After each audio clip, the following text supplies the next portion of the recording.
दंडोत प्रणाम. माझा भाऊ, जीवाला जेव्हा हा मनुष्य देह मिळतो, जेव्हा त्याचा जन्म होतो, तो लहान असतो तेव्हा तर तो अज्ञानी असतो, त्याला जगाचं काहीच माहीत नसतं. पण जसा जसा तो मोठा होऊ लागतो तसं तसं त्याला जगाची माहिती होते. आई वडील तर त्याला चांगले संस्कार देतात, आणि पण जेव्हा तो बाहेर जातो मोठा होत आणि त्याला बाहेर मित्र मिळतात आणि शाळेत जातो, शाळेत मित्र मिळतात, आणि मग कसे मित्र मिळतात याच्यावर त्याचं जीवन आधारित, पुढचं जीवन आधारित आहे. मग चांगले मित्र मिळाले तर त्याचं चांगलं होतं आहे, वाईट मित्र मिळाले तर तो वाईट मार्गाला लागतो. हा तर चांगलाच असतो, पण अंगूर तर चांगलीच येतं, पण द्राक्षाचा वेल लिंबावरी गेला, द्राक्षाचा वेल लिंबावरी गेला आणि कडू काव झाला संगतीने. संगत अतिशय महत्त्वाची आहे माय बाबा माणसाला. तर संगत जर असन वाईट तर माणसाचं वाईट व्हायला काही वेळ लागत नाही. माणूस हा एक हिऱ्यासारखा आहे, त्या हिऱ्यावर पैलू पाडता येतात. मग तो कसे पैलू पाडायचे, तो ते बाहेरच्या वातावरणावरून आपल्या जीवनावर कसे पैलू पडतात हे बाहेरच्या वातावरणावर अवलंबून आहे. आपल्या शेजारी जे राहणारे लोक आहेत, आपले शेजारी संगडी लोक आहेत, ते कसे आहेत त्याच्यावर आपलं जीवन पुढं चलत राहते मागं. आता एखाद्या माणसाला जर बघा, एक दोन पोपटाचे पिल्ले होते. एक पोपटाचं पिल्लू खाटकानं विकत घेतलं, नेलं त्यानं घरी, आणि एक पिल्लू ब्राह्मणाने विकत घेतलं. आता ब्राह्मणाचं पिल्लू हे राम राम म्हणू लागलं, आणि खाटकाचं पिल्लं मादर चोत म्हणू लागलं. भाई बाबा कशामुळं? कारण हे संगतीमुळं. मग संगती अतिशय महत्त्वाची आहे. भाई बाबा, आज तुम्ही वाल्या कोळीला वाल्मिक ऋषी म्हणता, वाल्या कोळीला वाल्या कोळ्याला वाल्मिक ऋषी म्हणता तुम्ही, परंतु हा वाल्या कोळी हा कशामुळे वाल्मिक ऋषी झाला? कारण त्याला संगत लागली, कारण नारद भेटले त्याला, आणि नारद भेटल्यानंतर त्याचं जीवन बदललं माय बाबा, आणि जीवन बदलून तो ऋषी झाला. त्यानं तो वाटमाऱ्या करायचा, चोऱ्या करायचा, म्हणजे लोकांची खुनं करायच्या, आणि आपलं घर चालविण्याचा प्रयत्न करायचा, घरच्याला खाऊ पिऊ घालण्याचा प्रयत्न करा, तो खाण्यासाठी हा उद्योग करायचा.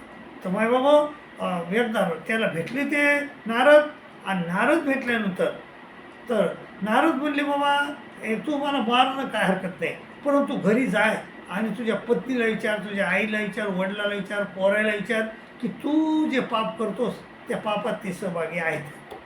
मग गेला घरी आणि त्याला विचारलं, आणि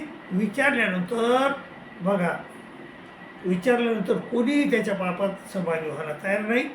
आणि म्हणून काय झालं, म्हणून मग तो आला आणि त्यानं पश्चाताप केला, मला नारेजी कोणी व्हायला तयार नाही, आता मी काय करू? ते म्हणले रामाची भक्ती कर, आणि त्यानं राम राम म्हणला, आणि राम राम म्हणत म्हणत तो वाल्या कोळ्याचा वाल्मिक ऋषी झाला माय बाबा. हे संगतीचा परिणाम आहे माय बाबा. कुंती मातेचे दोन पुत्र, एक धर्मराज आणि एक आहे कर्ण. कर्ण हा दुष्ट दुर्योधनाच्या संगतीत राहिला, आणि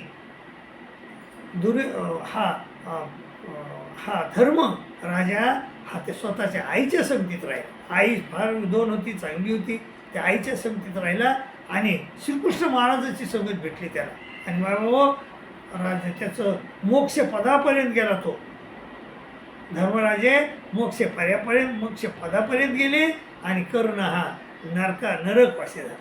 माय बाबू कशामुळं? ही संगत फार वाईट आहे.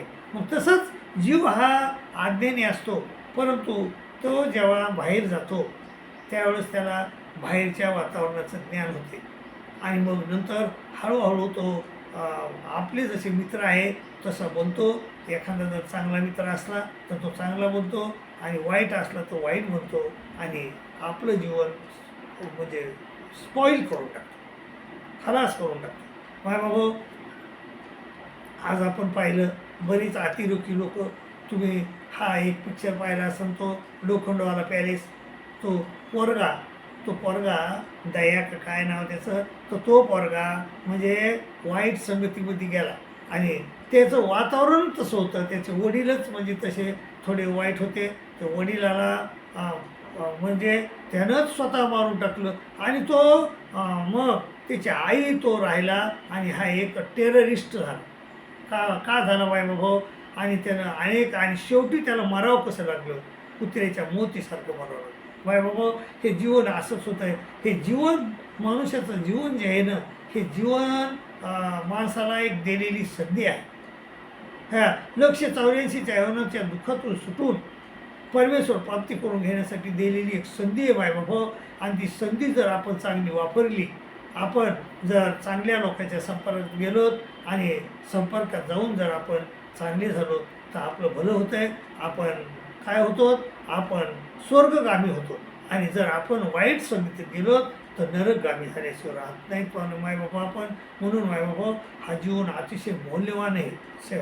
मनुष्य देह अतिशय मौल्यवान आहे आणि या मनुष्य देहामध्ये आल्यानंतर आपण जर आपण कोणाच्या संगतीत गेलो तर तो माणूस कसा आहे, संगत त्याची चांगली आहे का आपल्यासाठी, तर ती संगत वाईट जर असेल तर ती सोडून द्यायला पाहिजे आणि आपण एकांत राहायला पाहिजे. माय बाबा, शक्यतोवर तर श्रीकृष्ण महाराजांनी सांगितलं की विक्त सेवेला ग्वासी येतवा काय माणसं, ध्यान योग पर्व नित्य वैराग्यम संपासी. श्रीकृष्ण महाराजांनं सांगितल्याप्रमाणे आपण राहायला पाहिजे. श्रीकृष्ण महाराजांचं जे ज्ञान आहे ते ज्ञान त्यांनी सांगितलेलं आहे, ते ज्ञान आपण प्राप्त करून घ्यायला पाहिजे आणि आपण अशा गुरुच्या स्वतः जायला पाहिजे की जो आपल्या हृदयातील जळमटं काढून टाके.